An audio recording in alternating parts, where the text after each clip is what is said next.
mas esse vídeo demorou.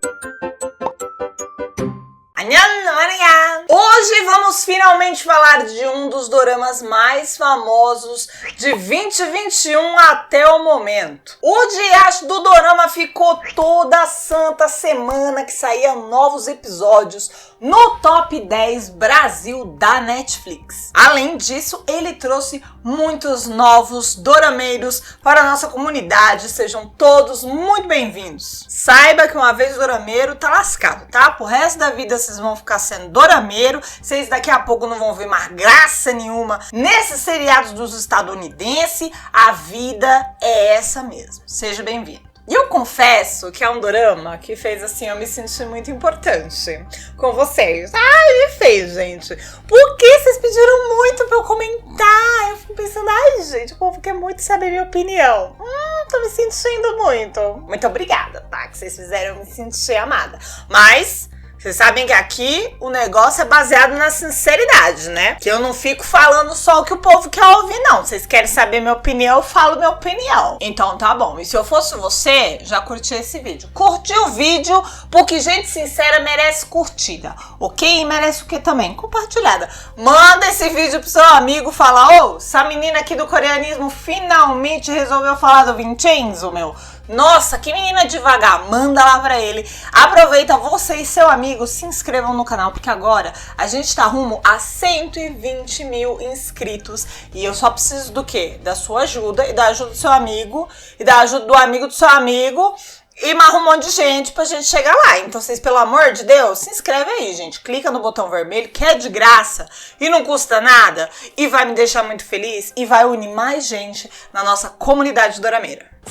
Pra quem é dorameiro e fã de K-pop, o Coreanismo tem uma loja com produtos dedicados especialmente pra vocês. Coreanismo.com.br. Lá você encontra a minha coleção de pulseiras inspiradas em doramas. Fiz uma coleção de pulseiras inspiradas nos doramas mais maravilhosos que eu já resenhei aqui no canal. Tem Goblin, Vincenzo, Hospital Playlist, A Lenda do Mar Azul, Romances, a Bonus Book e muitos outros. No total, já são 27 doramas resenhados em pulseira. Além disso, a gente tem mantês de Tudo Bem Não Ser Normal, feitos à mão, maquiagens da Lacre 21 com a BT 21, sim, com o BTS, chaveiros, máscaras de K-Beauty e muito mais. Corre lá para conhecer e com o cupom MANU10 você ganha 10% de desconto na sua primeira compra. Coreanismo.com.br.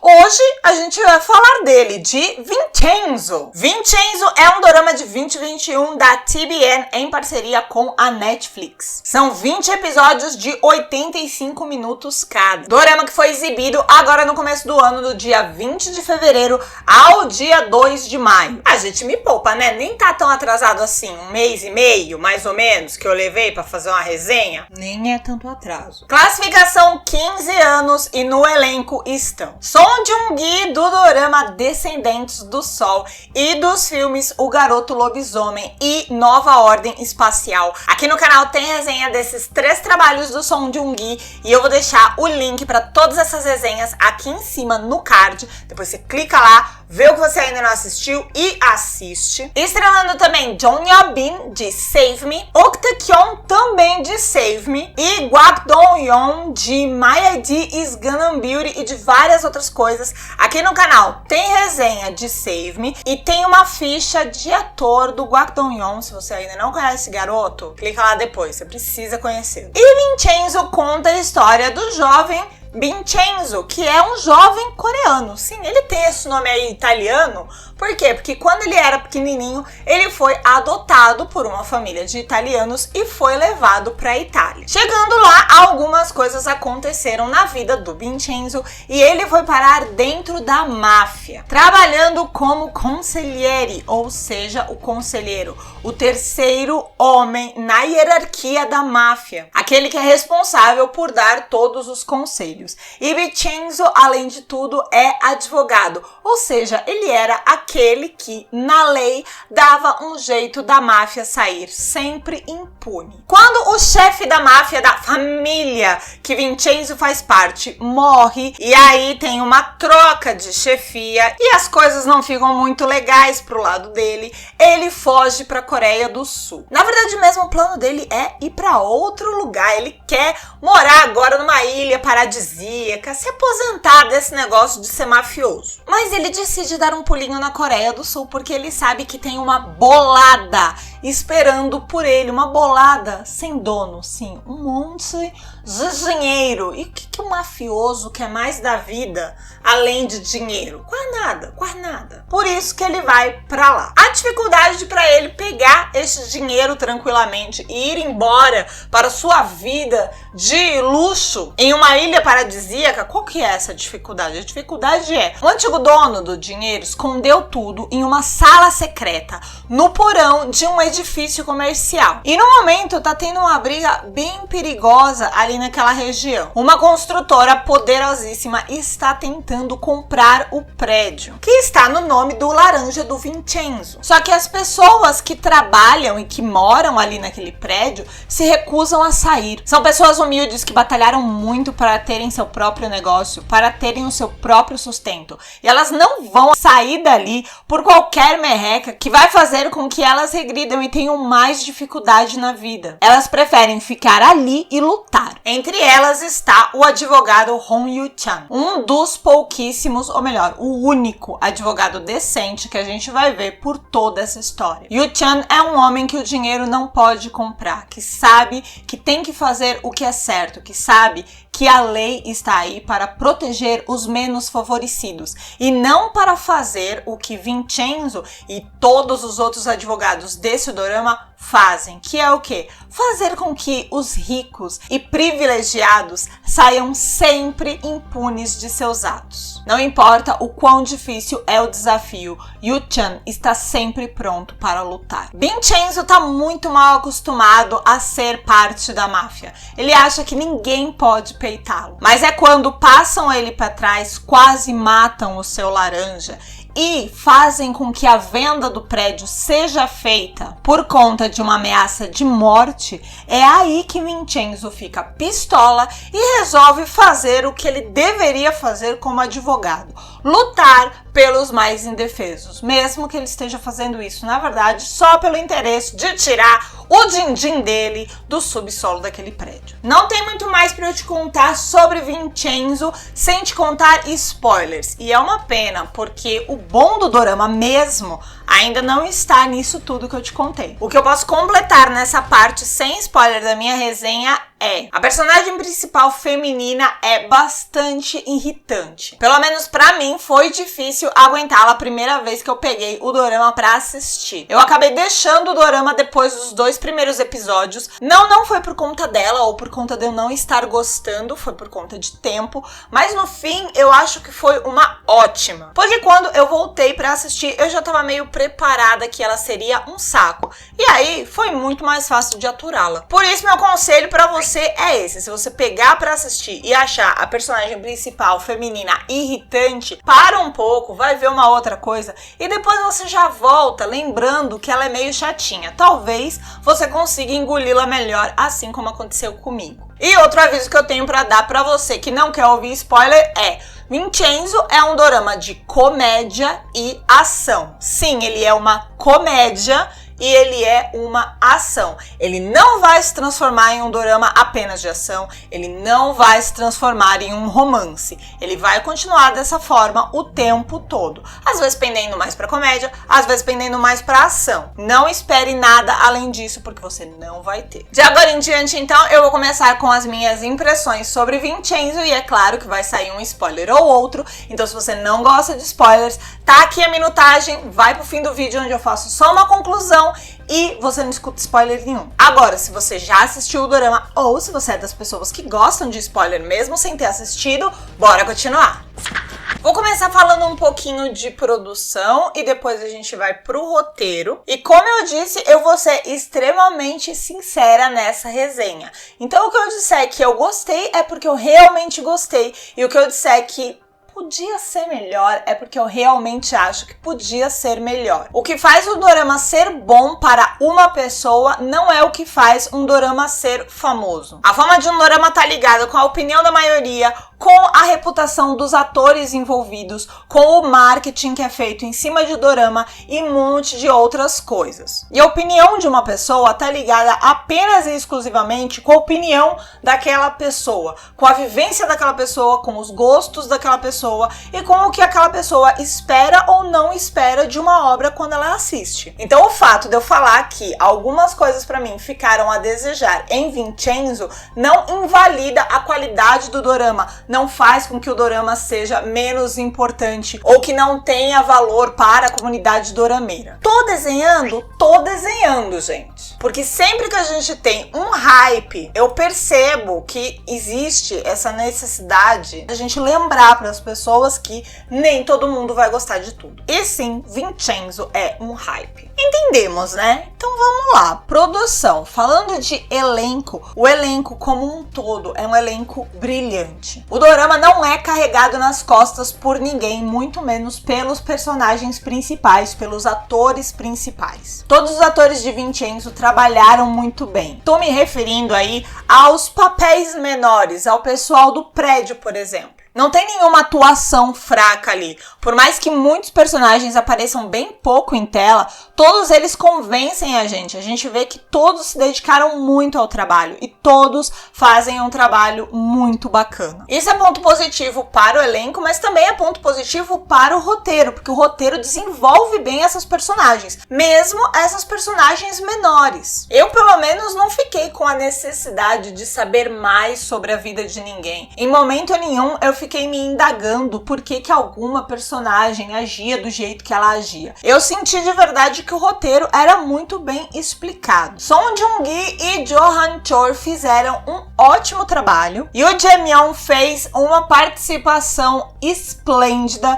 e dói muito quando a gente percebe que é só uma participação, que ele não vai ficar com a gente durante toda aquela história. E isso prova o quão incrível que é a atuação desse ator e também o quão incrível que é o roteiro sobre esta personagem, porque no começo da história a gente realmente tem a impressão que é uma personagem tão importante que vai ficar com a gente durante toda a história e de repente não é isso que acontece. O ponto alto do elenco pra mim são os trabalhos de Ok Tae-kyun e Kwak Dong-yeon. Como eu disse, eu não acho que nenhum ator leva o dorama nas costas, eu acho que todo o elenco fez um trabalho fantástico, mas eu vou repetir exatamente o que eu falei na minha ficha do ator Kwak Dong-yeon. Se existem duas pessoas que pegam o dorama na mãozinha e ajudam ele a atravessar a rua, são Ok Tae-kyun e Kwak Dong-yeon. Sim, pra mim, eles são os dois que fizeram esse dorama ser incrível. Sem eles, com talvez outras pessoas no lugar deles,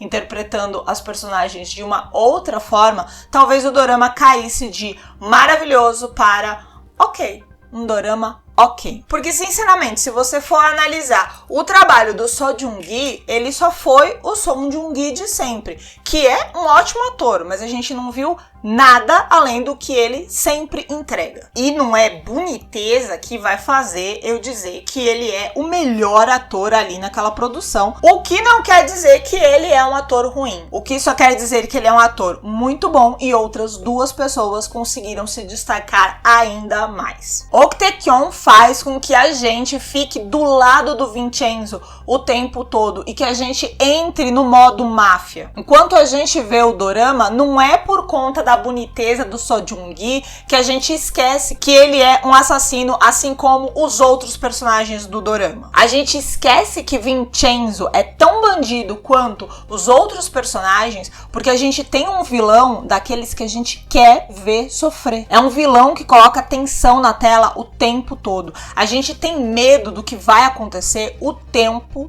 todo. E é interessante como ele vai crescendo aos poucos na tela. Tanto que no começo eu ainda me pegava pensando que não existem motivos para ele agir como ele age em alguns momentos da história. Dava a impressão que aquilo era uma falha de roteiro, mas aquilo não era uma falha de roteiro. Aquilo era um psicopata se revelando aos poucos. E eu acho que é bem normal a gente achar que um psicopata não é um psicopata, que aquilo deve estar forçado. Tem algo de errado naquilo ali. No decorrer da história é que eu percebi que, na verdade, fazia sentido tudo que era maluquice que eu tinha visto desse cara desde o começo. Desde que ele se fingia de bom moço. Desde que ele tinha cenas onde ele não estava sendo vigiado por ninguém. E ele continuava agindo como um bom moço. Aquilo não fazia sentido na minha cabeça. Fazia sentido apenas ele colocar essa máscara de bom menino na frente dos outros. Mas não quando ele estava sozinho. Agora, se a gente está falando de um cara completamente psicopata, é claro que mesmo sozinho, quando ele não tem que enganar ninguém, ele vai ter uns comportamentos um tanto bizarros. Já Kwak Do-yeon, que pra mim fez um trabalho ainda melhor do que o Ok Tae-kyun,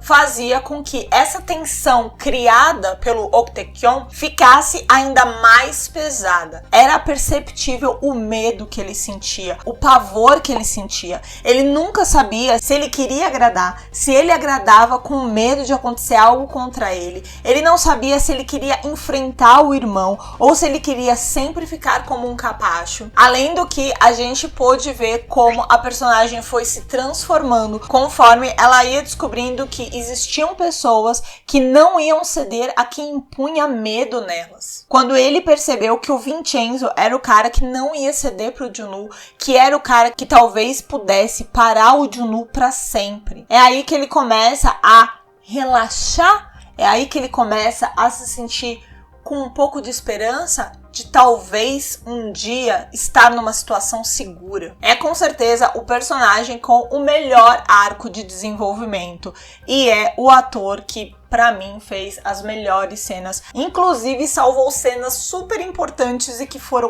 bem zoadinhas, mas eu vou falar delas mais pra frente. Agora, se eu consigo falar bem de todos esses homens do dorama, eu infelizmente não sei muito como analisar o trabalho da Jeon Yo-bin e da Kim Yo-jin por conta de suas personagens. E eu acredito que isso seja mais uma falha de roteiro do que de interpretação. E talvez não é nenhuma falha de roteiro. O roteiro escolheu contar a história destas personagens, mas são personagens com as quais não é nem que eu não me identifico, porque eu não vou me identificar com o vilão, mas são tipos de vilãs que não me agradam nem um pouco. Essas duas personagens principais femininas são extremamente irritantes. Pra mim, particularmente, vilão tem que ser vilão. Tem que ser aquele cara que sabe que tá fazendo as vilanias dele.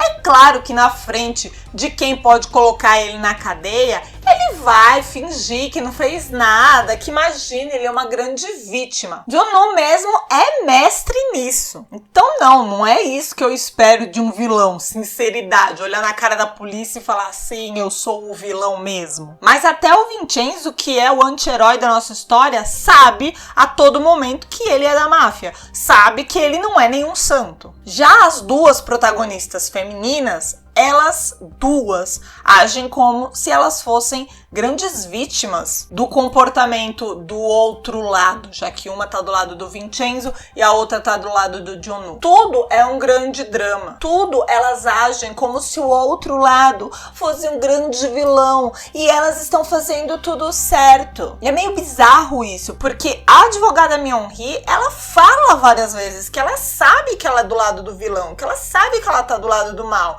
mas algumas atitudes são extremamente irritantes e de vilãozinho mimado. Eu acho que tem como você fazer vilãs femininas fortes que sabem o que estão fazendo sem que elas sejam irritantes. Um exemplo é a vilã de The K2. Não tem comparação a vilã de The K2, toda a força, todo o poder que ela tem com essas duas mulheres de Vincenzo. Até mesmo as Hong Ga-kyeon de WWW, que nem chega de verdade a ser uma vilã, ou a Baek Na de Tease and the Trap, que é uma personagem que quase ninguém entende, nem ela, que é megalomaníaca, é tão irritante quanto as duas personagens femininas de Vincenzo. Sobre o roteiro, falar das partes boas dele, na verdade é falar muito pouco, porque ele tem muita coisa boa. E aí começa a ficar repetitivo o que eu tenho pra falar. Ele é um roteiro bem desenvolvido, é uma história bastante interessante, não é uma história clichê. A gente não tá acostumado a ver pessoas que foram adotadas e voltam pra Coreia do Sul, principalmente pessoas que foram adotadas e viveram na Europa. Normalmente a gente tem aquelas crianças que foram morar nos Estados Unidos, mas na verdade elas viveram em famílias coreanas, né? Então elas voltam pra Coreia do Sul sabendo todos os costumes de ser coreano. Nesse caso aqui não, a gente até tem um garoto que saiu com mais ou menos 6 anos da Coreia do Sul, então ele sabe um pouco dos costumes do seu país, ele fala coreano fluentemente, nunca perdeu a sua língua materna, mas ele é um homem que cresceu dentro da cultura italiana. E a gente consegue ver essa diferença no comportamento do Vincenzo e o comportamento das outras personagens. E como que ele ainda tá tentando se adaptar a essa nova cultura, porque ele não cresceu nessa cultura, né? Ele não sabe muitas das coisas dos coreanos. Essa coisa de misturar comédia com ação, eu sei que algumas pessoas não acharam uma boa, pra mim agradou completamente, eu achei muito legal.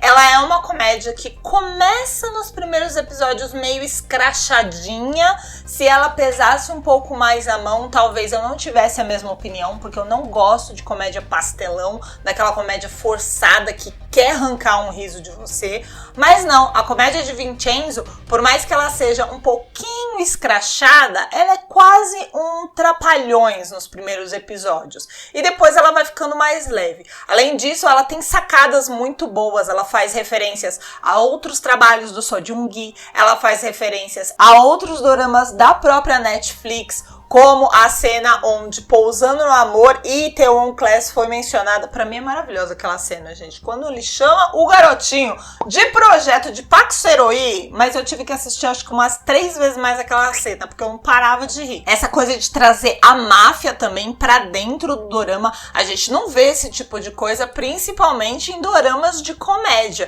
Pelo menos o que eu me lembro é a gente ver sempre um pouco de Yakuza, um pouco de bandidos coreanos, mas sempre em histórias mais tensas, histórias mais pesadas, sempre num suspense ou num thriller, e não em histórias tão amplas quanto Vincenzo. Outra boa sacada, que eu acho que só as pessoas que foram abençoadas com a graça de não usarem a internet durante a exibição de Vincenzo, apenas essas pessoas poderão passar por essa sensação, que é o quê? De você descobrir quem é o vilão, de você descobrir que o Juno não é estagiário coisa nenhuma, ele é, sem vergonha mesmo, psicopata assassino. Eu não tive esse prazer, por quê? Porque eu não sei o que deu na comunidade, que as pessoas falavam disso, como se isso fosse o enredo do dorama. Você ia em qualquer lugar, tô aproveitando o vídeo pra reclamar, né, gente? Você ia em qualquer lugar e as pessoas já estavam dizendo que ele era o vilão. Tanto que, pra mim, devia ser algo normal da história, né? Deve ser de conhecimento geral que ele é o vilão. Não, é tipo o primeiro grande pá do dorama, você descobrir quem é o vilão. Pra você que gosta de spoiler e tá aqui, talvez essa informação não vá dar em nada, né? Até porque você quis ficar aqui, você quis ouvir o spoiler aí, recebeu um belo de um spoiler. Agora, para as pessoas que não gostam de spoiler, eu confesso que me deu assim uma leve brochada quando eu percebi que tinha tomado um spoiler sem motivo algum aparente das pessoas fazerem isso. Mas mesmo assim, não mudou a minha percepção de que isso foi uma boa ideia no roteiro. Sem contar o fato de que o roteiro é cheio de personagens, cheio, parece uma novela da Globo de tanto personagem. E eu não me lembro de nenhum furo de roteiro, nenhuma coisa que fique mal explicada. Algumas coisas eu acho que na verdade ficam explicadas até demais, mas já falamos disso. Eu não me lembro de nada que ficou com o pé quebrado, eu acho que ele é todo muito bem amarrado. E para um roteiro com tantas personagens assim, isso é difícil, porque você tem que sempre lembrar onde cada personagem estava fazendo o quê, como que aquelas pessoas começaram a trabalhar nesse projeto. Tem muita coisa ali de um se disfarçar do outro, deles arquitetarem ataques de um grupo ao outro. Não é uma história fácil de ser montada, e foi montada muito bem. Esses são os pontos positivos desse roteiro. Os pontos negativos para mim do roteiro são às vezes que o roteirista, e aí eu não sei se foi o roteirista ou o diretor, já te explico por que eu não sei, mas são às vezes que tudo foi resolvido fácil demais. Por exemplo, a grande treta do último episódio. O roteirista / o diretor precisava o quê? Que Vincenzo entrasse lá para salvar Chaeyoung. Mas ele não podia entrar lá e matar todo mundo em 3 minutos, porque senão o dorama acabava. Precisava de um grande drama, precisava de uma grande catarse, precisava do Han-soo, por exemplo, morrer. Só que como você vai criar uma cena dessa que seja verídica, sendo que meia hora antes Vincenzo entrou numa casa com 92 mil seguranças e uma pistolinha e matou 92 mil pessoas? Vocês se lembram dessa cena, né? Onde ele leva um dos capangas do Jonu pra matar na frente do Jonu e dos advogados, pra botar medo neles. Então, como é que o Vincenzo vai armado pra esse lugar, mas ele vai desarmado para salvar a Chaeyoung? Não faz sentido. Foi uma solução fácil do roteiro. O roteiro simplesmente falou: gente, acredita aí que vai ser isso e pronto. Han-soo já tava quase pra levar o 3º tiro. Levou um ali que tava de joelhos, levou um ali que tava caído atrás do sofá. Aí ele levanta pra tentar fazer com que o irmão não atire no Vincenzo. Legal, em vez dele bater na mão do irmão, pra arma ir pra lá, pra arma ir pra lá, pra arma sair da mão do irmão, não, eles colocam na frente da arma. Não faz o menor sentido. Por que eu colocaria um personagem que sabe que vai morrer na frente de uma arma pra fazer toda uma cena de meu irmão, não atire, não vire uma pessoa do mal. O cara é do mal desde o primeiro episódio. Mas eles precisavam da cena da morte do Han-soo, porque é uma cena muito importante no dorama. E aí o roteiro facilmente resolveu falando o quê? Gente, acredita aí que o Han-soo vai se colocar na frente da arma do Jonu. Claro, todo mundo se colocaria. Odeio essa cena? Não, na verdade pra mim virou uma das melhores porque, como eu disse, o Park Do-young conseguiu salvar a cena. A morte dele faz aquela cena toda doida ficar maravilhosa. Mas é uma cena fraca, é uma cena que foi escrita ali só pra dar um jeito. Aquele negócio também de você poder abrir o subsolo com a pupila do mafioso chinês, que primeiro o cara nem sabia que a pupila existia, depois a gente descobre que foi ele que fez a captura da pupila. Como assim, querido? O fato da hacker morar bem ali no prédio, mas ela nunca ter falado que ela sabia exatamente onde estava o subsolo. Entende? Tem vários pormenores ali que a gente vê que o roteiro foi resolvido rapidinho, o que é uma pena num roteiro que tem tantos outros pontos positivos. E aí é que eu te digo que eu não sei se dessa vez é roteirista ou diretor. Por quê? Porque corre na boca pequena que aquela pausa que deram em Vincenzo, na exibição de Vincenzo, falaram que iam pausar o dorama para que pudessem fazer melhores efeitos especiais no fim do dorama. Só que quando você assiste os 4 últimos episódios de Vincenzo, que efeito especial? Não tinha nada ali grandioso, gente. Que efeito especial dos 4 últimos episódios que precisavam, assim, serem refeitos magnificamente? Não. Claramente a boca pequena é que tá certa. E o que corre na boca pequena é que roteirista e diretor não estavam se acertando no fim do dorama. Pra mim, isso bate, porque pra mim isso explica por que esse roteiro é tão bem escrito, mas ao mesmo tempo tem essas soluções aí meio malucas do nada. De qualquer forma, tendo essas soluções malucas do nada ou não, eu acho que Vincenzo é um dorama muito bom. Acho que é um dorama hypado? Acho. Acho que daqui a algum tempo o frenesi vai diminuir bastante? Acho. Mas mesmo assim, acho que é um dorama realmente muito bom, com muito mais pontos positivos do que pontos a melhorar. Acho que nem de pontos negativos dá pra chamar, são só espaço para melhoria. E é isso, essa foi a minha resenha de Vincenzo Cassano, que eu também gosto de chamar de incêndio causando, que nada mais representa este homem do que incêndio causando. Se você gostou desse vídeo, deixa sua curtida e compartilha ele com um amigo que tá com preguiça de ver o Vincenzo por conta do hype. Menina, manda esse vídeo para esse seu amigo. Talvez eu consiga convencê-lo a assistir o Vincenzo, porque ó, eu sou uma pessoa que não caiu no hype do Vincenzo e mesmo assim gosto do dorama. Compartilha com o seu amigo lá. Se inscreva no canal para me ajudar a fazer com que o canal continue crescendo cada vez mais. E se você não quiser perder mais nenhum vídeo aqui do coreanismo, eu te aconselho a mandar um oi para 11 97287 0869. Assim você entra na lista de notificações pelo WhatsApp. Sempre que tiver um vídeo novo, eu te mando uma mensagem lá no WhatsApp e você não perde mais nenhum vídeo. E agora, aqui do lado, vai aparecer uma playlist com tudo que eu já resenhei com Song Joong-ki. É isso, todas as obras do Song Joong-ki que estão aqui no canal vão estar nessa playlist. Clica lá, vê qual dessas resenhas que você ainda não assistiu e eu te vejo nos próximos vídeos. Nadjuna pra!